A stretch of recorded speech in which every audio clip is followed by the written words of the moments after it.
Alors on va parler histoire, mais un petit peu plus sérieusement, Mathilde, je suis désolé, si tu me le permets, avec des gens qui s'y connaissent vraiment. Hein, no offense. Je voudrais parler colonisation. Alors évidemment on se dit, oh là là, ça y est, Meurice il va encore parler de Palestine. Mon avocat dit à sa femme, c'est bon, il va déraper, on va pouvoir se payer cette cuisine équipée. Non, je suis désolé. Non, je vais parler des relations entre la France et l'Algérie, qui sont pas au beau fixe en ce moment. C'est vrai qu'il y a un passif.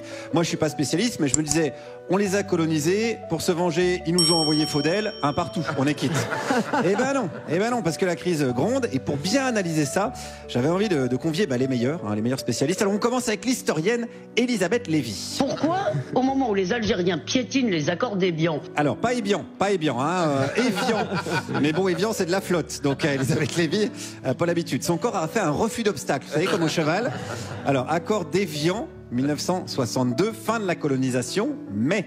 Des gens qui sont nés bien après semblent englués dans la repentance et l'antiracisme hémiplégique qui va avec. Fouette-moi, allons-y, continuons. Non, Bon, la vérité, c'est que depuis 70 ans, on accepte avec les Algériens une relation sadomaso. C'est vrai, les pinces de batterie sur les couilles. On disait que c'était de la torture, mais pas du tout. C'est une relation sadomaso au donjon Constantine la coquine. Alors, oui, il y avait des gégènes, mais c'était avant tout du plaisir. Parce que s'il n'y a pas de gégène, il n'y a pas de... Plaisir. Le plaisir, même si on veut être tout à fait exact. On aime l'exactitude ici.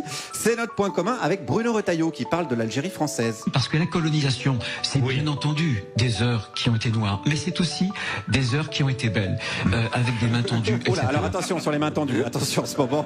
Non, si t'es milliardaire autiste et que t'es très très content, ça passe, mais sinon, c'est louche, puisque vous savez, les woke, l'antiracisme, la repentance... Mais quand je me rends en Afrique, souvent, on ne me dit pas ça. On me dit qu'ils attendent une France qui soit une France qui ne soit pas repentante, vous voyez. Ils attendent une France qui soit forte. Eh oui, quand Bruno va en Afrique. Pas bon pour lui l'Afrique, c'est quand il passe en berline à Château-Rouge.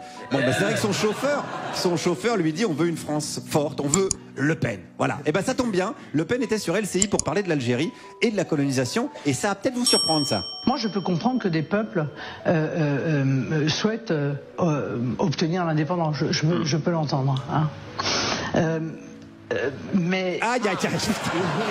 Ah, on le connaît ce mec. Oh, il a fait basculer tellement de phrases.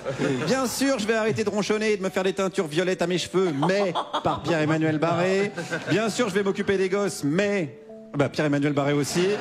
Bien sûr, je me souviens des prénoms des gosses. Bon, bref, vous avez compris le principe. Bon, alors qu'est-ce qu'il y a après le mais de Le Pen? Mais je pense que venir globalement dire que la colonisation était un drame pour l'Algérie, c'est pas vrai. Voilà, c'est pas vrai. C'est pas vrai. Voilà, parce que je rappelle quand on répète 3 fois la chose, l'argument devient recevable. Oui, la 8-6 c'est un légume. Oui, la 8-6 c'est un légume. Oui, la 8-6 c'est un légume. À bon entendeur. Allez, il est l'heure de conclure avec l'historien en chef de la bande, Éric Zemmour, sur CNews, qui était revenu sur le début de la colonisation française en Algérie, par notamment le fameux général Bugeaud. Si vous voulez, quand le général Bugeaud arrive en Algérie, il commence à massacrer les musulmans et même certains juifs. Moi, je suis aujourd'hui du côté du général Bugeaud. C'est ça être français. C'est ça, être français, c'est ne plus avoir de complexe, les amis. Voilà, laissez parler des types comme Zemmour H24, mais virez Merwan Belnazar parce qu'il a un bonnet, Karim Benzema parce qu'il chante pas la Marseillaise, les femmes des sorties scolaires parce qu'elles ont un voile. C'est comme ça qu'on dit à la France.